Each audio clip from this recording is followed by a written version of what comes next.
Throughout time, many languages have influenced what we know as modern English, but it didn't always have words like selfie or LOL. A language related to modern English has been spoken in Britain since the early 5th century, but the question is, what existed before then and what has happened since? Many languages have had an impact on English, including French, Celtic, and Old Norse, but today we will be focusing on Latin. Why, you might be asking? Well, even though it is a dead language today, it was the written language of the Christian Church for hundreds of years. Modern English has been developing since the time of Chaucer, but the standardization of spelling and grammar did not come about until the invention of the printing press. Words were constantly being borrowed from European languages, including Latin, to fit the needs of those learning the English language. With this video, we will take you on a breathtaking journey from the relatively modest roots of modern English to the lingua franca that it is today. Latin derives from Proto-Indo-European, which is thought to be the original language many people spoke when humans first began using language to communicate, but the dialects eventually began to develop into separate languages once the population spread out.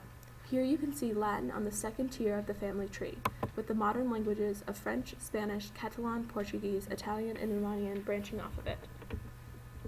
There were three main stages of Latin's influence over the English language in the British Isles. The Christian Church's influence during the Old English period, the Norman Conquest of 1066, and finally the Northern Renaissance. Each had their own distinct way of influencing English using Latin. The first stage was during the 5th through 6th century. In Britain, the main language was some kind of Germanic dialect. Around 600 AD, the Christian Church sent several missionaries to Great Britain teaching the British the Bible, which of course was written in Latin. This introduced around 5,000 words to the Germanic language of Britain. Another way Latin was introduced to the British Isles was by copying the Bible by Latin-speaking monks who then translated it so commoners could understand. With the growth of Christianity in Britain came the growth of Latin in the Germanic language spoken in Britain.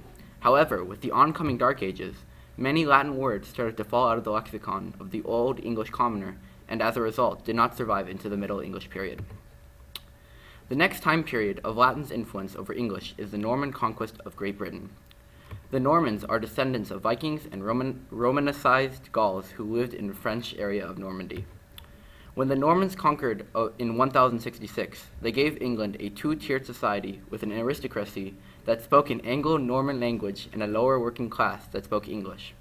Until Henry IV of England ascended the throne in 1399, the royal court spoke a Norman type of language that progressively became French through its contact with the Gauls. However, the Norman rulers made no attempt to suppress the English language of the common class, besides by refusing to speak it at all in their court. By the time Middle English arose as a dominant language of England in the late 14th century, the Normans had contributed around 10,000 words to English, with 75% of them still being used today. To backtrack a bit, with this two-tiered society, English began to have two words for the same meaning. One word was spoken by the upper, Old French class, the other word spoken by the lower class, speaking Anglo-Saxon. These words are called doublets. The Old French words seem more formal and higher class than the Anglo-Saxon words, such as proper rather than fit, or authority rather than power.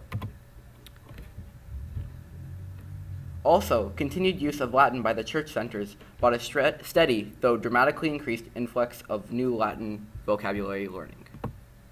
The last and most influential period of Latin's influence on the English lexicon came from the English Renaissance, from around 1500 and 1650. Some 10,000 to 12,000 words entered the English lexicon, including the word lexicon. Some examples include aberration, illusion, anachronism, democratic, dexterity, enthusiasm, imaginary, and sophisticated. All of these words have to do with science and the high society. This is because the people during the Renaissance began to study and learn about the many sciences of life.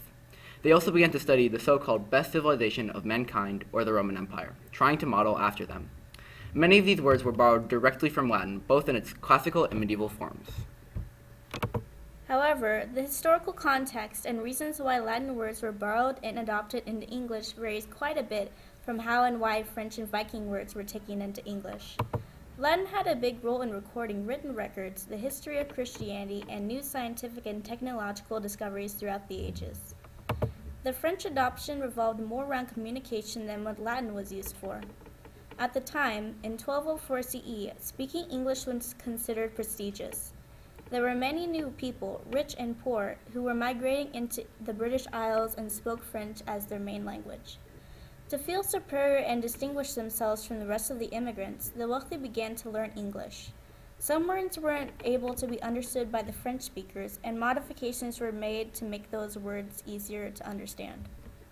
Therefore, understandable words were mixed into their conversations until those mix-ins became common.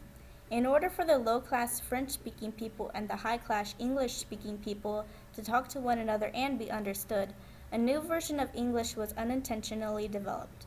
Like French, Viking words are also incorporated into English because of communicative and geological reasons. The Vikings invaded the British Isles and lived among the people that spoke English for some time, today known as the Anglo-Saxons. When those two groups settled down, mingled, married, and had children, these kids would speak the adapted form of English and pass it on to their children. One of the biggest influences on the English language from Latin is on vocabulary. This occurred in Old English and Middle English as well as during the time of the English Renaissance, but in different ways for each. Most of the vocabulary that comes from Latin consists of terms related to science, technology, education, and the Christian Church. The period of continental borrowing took place from the 1st to 5th centuries and was a time period that involved the adoption of many words into Old English through Germanic contact with Rome. Most of the words taken from this time period were related to war, trade, and domestic life. Some examples of these are the word camp, which came from the Latin word campus, which meant battle, win, from winum, which meant wine, and cup, from kupa, which meant cup. Many words related to the church were incorporated into Old English as well, due to the historical context of Britain at the time. During the 7th to 10th centuries, Christianity was starting to spread through Britain in what was known as the period of Christianizing Britain. Because of this, many words related to the church were adopted into English. A few examples of the words that came from this period are the words angel, anthem, demon, priest, and temple. Note that only the modern forms of these words are given because these words remain mostly the same as they were taken into English. As we can see, the words taken from Latin into Old English consisted mostly of terms regarding domestic life, war, and later, the church. Though there were a lot of words taken into English before 1000 Common Era, there were also many different words taken from Latin during the time period after 1000 CE, and the Renaissance. Words pertaining to education and learning were the primary influences of Latin on English after 1000 CE. This was mainly because of the English Renaissance. At the time, Latin was considered the language of scholarship and education. In addition, Latin and other classical languages were becoming more and more popular during the English Renaissance. These two ideas show why the majority of words taken into English during the Middle English time period were words related to education rather than the words taken in during the period of Old English. The Latin words imported into English during this period also help explain why many Latin words tend to be SAT words, because many of them are related to science and education. Some examples of the words taken from the English Renaissance are species, specimen, genius, lens, antenna, and paralysis. These words were also kept intact when they were taken from Latin. We can see the way that the Renaissance and new ideas of education and learning shaped the words that were taken into English during this time period. This is also partly due to the fact that many words taken from Latin during this time period were taken to fill the lexical gaps that German phrases didn't have a word for. For example, they would use their words for a foreign object instead of renaming it. One show of this is the Latin word marine, which was used for what is now known as the sea. Despite the many words taken from Latin, some terms taken have now disappeared. These are known as inkhorn terms. Inkhorn is when writers would take adopting Latin terms into their writing to such an extreme extent that no one would ever use those words again. Some examples of these terms are from Latin: dispraise, attemptate, cohibit, and divulgate. However, some versions of these Latin words are still around today in modern English, like the prefix dis and the word praise from dispraise, the word attempt from attemptate, and several words with the hibit suffix from cohibit. Overall, Latin had a huge influence on English vocabulary, as can be seen by the many words, most of them related to science and education, we have today that came from Latin. If Latin did not influence English in the way that it did, we would almost likely be speaking a language more similar to French or even Old Norse. Even though it took hundreds of years to develop through many time periods and events, many aspects of English we have today are from Latin. Without Latin's influence, English would not be the language that we know today.